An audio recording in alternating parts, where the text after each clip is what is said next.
Welcome to my maths. Now we are solving the division problems where the divisor is one digit. So we are going to write the divisor on the left side.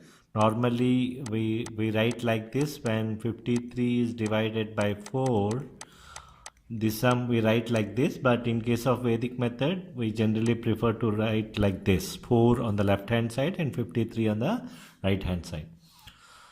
So we are going to write the answer here, the quotient, and here the remainder. This is quotient part and this is the remainder part. So when we are going to write it, 4 times 1 is 4. When 5 is divided by 4, 4 times 1 is 4. The remainder is also 1. So this quotient 1 we write it here, and the remainder 1 we pass it as 10 times of it. So we see that 10 plus 3 as 13 for the next part. 13 is the next partial dividend to us.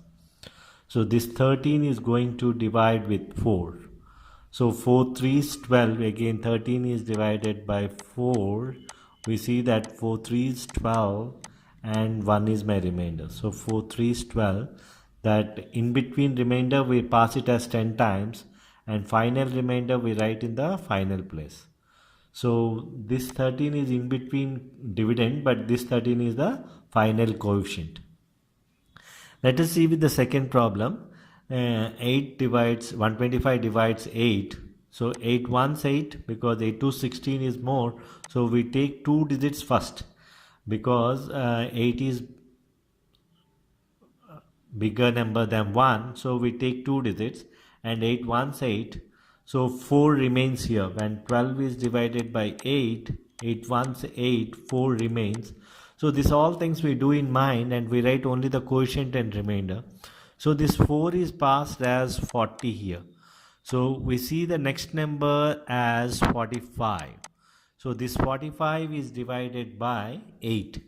So 45 divided by 8, 8 5 is 40, and 5 is the remainder. So 15 is my final quotient and 5 is my final remainder.